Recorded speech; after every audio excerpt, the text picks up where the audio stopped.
Como contraste, ¿no? De todo esto, fíjate todo lo que hizo Milei desde que asumió con las políticas de género. Por un lado, los logros que se habían conseguido. Ujú. Entre el 2018 y el 2021, reducción del 50% del embarazo adolescente no intencional. Milei cortó el presupuesto del Plan ENIA, que es el que busca Sí, reducir el embarazo adolescente no intencional, en un 97%, o sea, desapareció el Plan ENIA. Entre el 20 y el 22 habían bajado 53% las muertes por abortos inseguros. Milei recortó las compras de misoprostol y mifepristona, anticonceptivos y preservativos. Existía el programa de acompañamiento para mujeres en situaciones de violencia. Hoy la línea 144 perdió 2/3 de su presupuesto. Había asistencia legal en territorio para mujeres en situaciones de violencia. Hoy están eliminados, ya no existen más los centros de acceso a la justicia, los CAJ, que le daban justamente asistencia jurídica, legal, en cuestiones psicológicas a mujeres en situaciones de violencia. De esto hablamos también cuando decimos la guerra de Milei contra las mujeres, ¿no? Claramente hay una mirada direccionada desde el Poder Ejecutivo de la Nación para eliminar, bueno, este tipo de programas que fueron creados justamente pensando en las necesidades de las mujeres. y hubo otros casos de femicidios que queremos compartir con En ustedes. las últimas horas, ¿no? Sí. En Misiones, Dulce Candia fue asesinada en El Dorado, estaba desaparecida desde el 17 de mayo, pero la información sobre el caso trascendió oficialmente con el hallazgo del cuerpo. Había sido asesinada una semana después de su desaparición. Y en Temperley, este caso que les decía recién, Noelia Rivero, de 30 años, llamó al 911, dijo que su pareja la tenía de rehén. Esto sucedió ayer, la policía la encontró muerta de varias puñaladas. Su pareja, Tomás Adrián Núñez, fue detenido. En estas últimas horas aparecieron varios testimonios de la comunidad que rodeaba a Agostina Vega en Córdoba, ¿no? De sus compañeros, de sus amigas, de su familia. Y apareció el testimonio de la preceptora de su colegio. Es muy interesante lo que dice porque además combina con esto que estamos diciendo nosotros respecto del recorte en políticas vinculadas a la violencia de género y en cómo eso impacta. En este caso ella cuenta cómo impacta en el colegio de Agostina. Escúchenla. Ahora mismo los están reprimiendo en la comisaría. No los tienen que contenerlos porque tienen muchísima bronca por cómo se dieron todas las cosas. Ya se sabe muy bien lo mal que se dieron las cosas. De hecho, recién Quintero nos dijo 2 palabras. Entonces, no habló el ministro, no habló. No habló. Entonces, se hicieron las cosas mal que ahora encima nos van a encima de que perdimos una joven con una sonrisa hermosa, los van a reprimir. Las mujeres estamos cansadas, nos desaparecen las chicas, hay muchísima violencia de género en la familia. El miércoles se cumplen 11 años del Ni Una Menos y las cosas siguen igual. Y el presidente está recortándonos políticas de género en las escuelas. Nosotros ya no tenemos la jornada contra la violencia de género porque la recortó el presidente de la nación. ¿Cómo hacemos? Si nos quitan las pocas herramientas que tenemos, los docentes ponemos el cuerpo y sabemos, nosotros conocemos la historia de todos nuestros alumnos. ¿Cómo era Agostina? Como todo estudiante, como toda adolescente era. Se dicen muchísimas cosas. Pedimos por favor que se informen bien, porque lo primero que se hace es revictimar a la víctima. En otros momentos de esta entrevista, ella también dice, la palabra género no es una mala palabra, las políticas de género no son una mala palabra, nos recortaron todos los fondos para la ESI, para la educación sexual integral. ¿De qué manera podemos hablar de esto con nuestros alumnos si todo el tiempo nos están torpedeando y recortando fondos? Bueno, de esto también estamos hablando en este programa, de esta guerra que termina desarticulando políticas que buscan evitar consecuencias como las que estamos contando hoy. En este contexto, ¿cuál fue la reacción de Milei? La reacción de Milei fue, en principio, distribuir noticias falsas sobre mujeres vinculadas a la política argentina. En este caso, Hoy, en estos días, sí, en estas horas. esto es de ayer.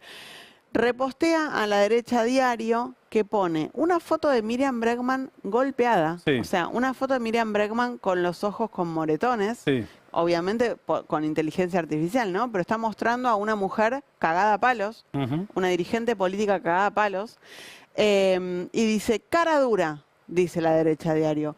Después de votar en contra de la ley de prisión efectiva para violadores, la comunista Miriam Bregman criticó al presidente Javier Milei por el crimen de Agostina Vega, la joven de 15 años asesinada por el militante kirchnerista Claudio Barrelier. O Ajá. sea, una fake news en toda la línea Ujú.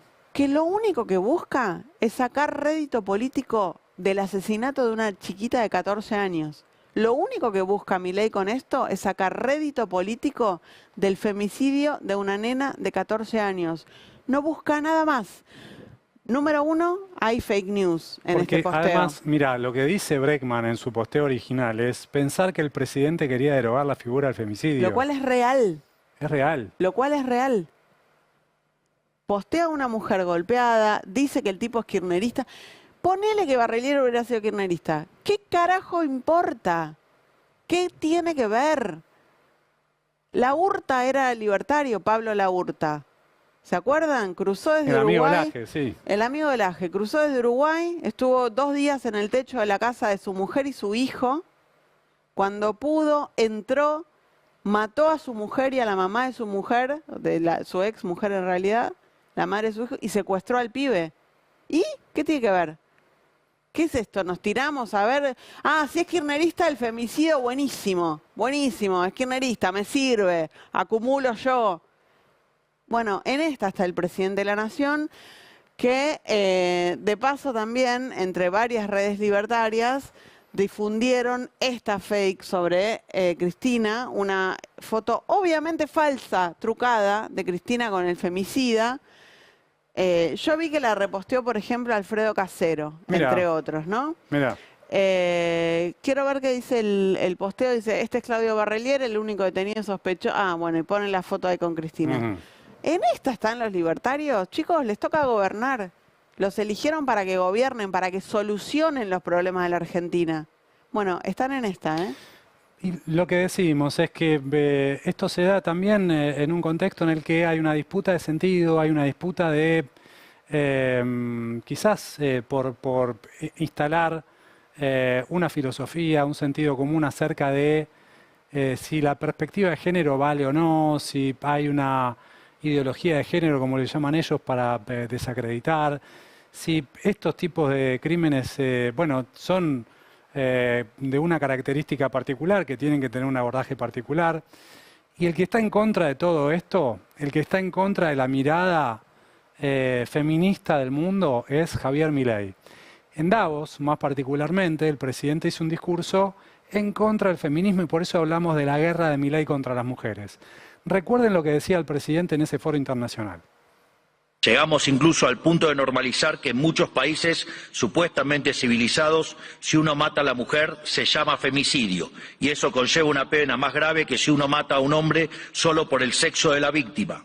Legalizando, de hecho, que la vida de una mujer vale más que la de un hombre. Enarbolando la bandera de la brecha salarial de género, pero cuando uno mira los datos es evidente que no hay desigualdad para una misma tarea. Una más de Milei con este discurso tan incendiario en contra, básicamente, de la igualdad. La ideología de género llevada al extremo conduce al abuso. O sea, son, digamos, pedófilos.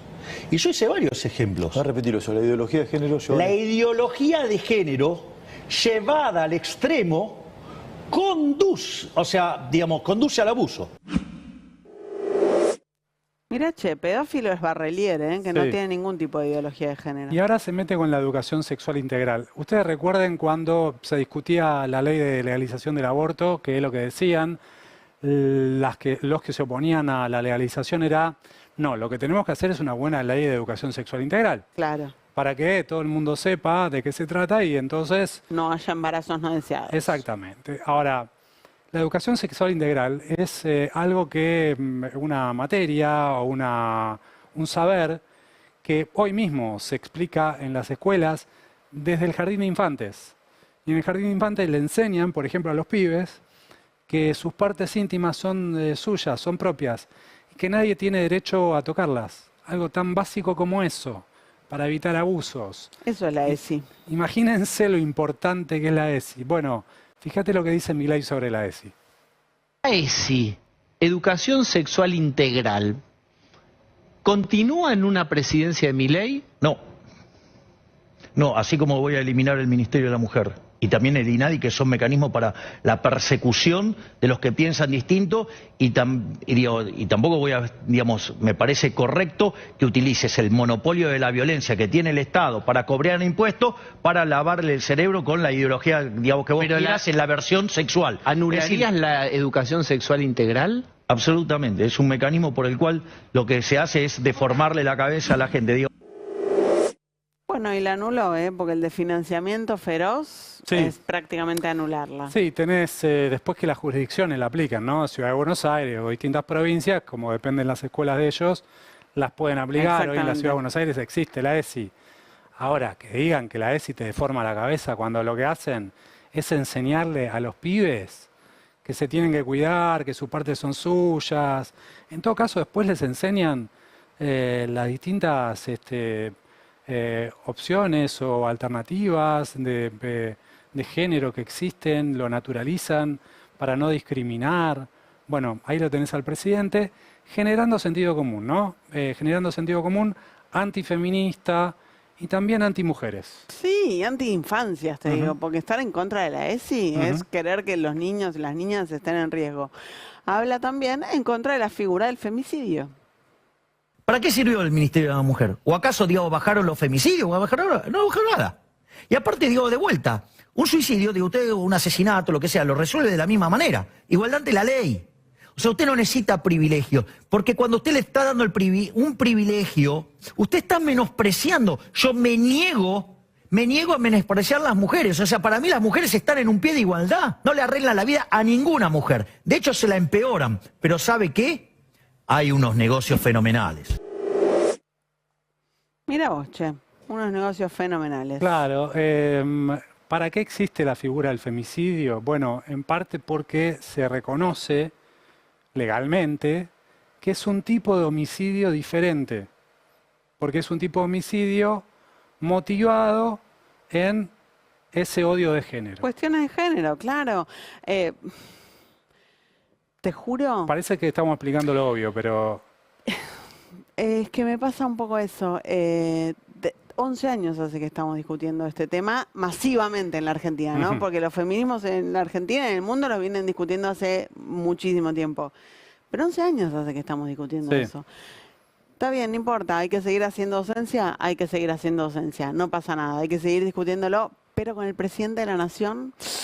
me enerva un poco. Claro, porque además, cuando mostramos esa estadística de la Corte Suprema, que dice cuántos femicidios hay por año, esos femicidios, ¿qué son? Y son casos de homicidios diferentes al resto de los casos de homicidios.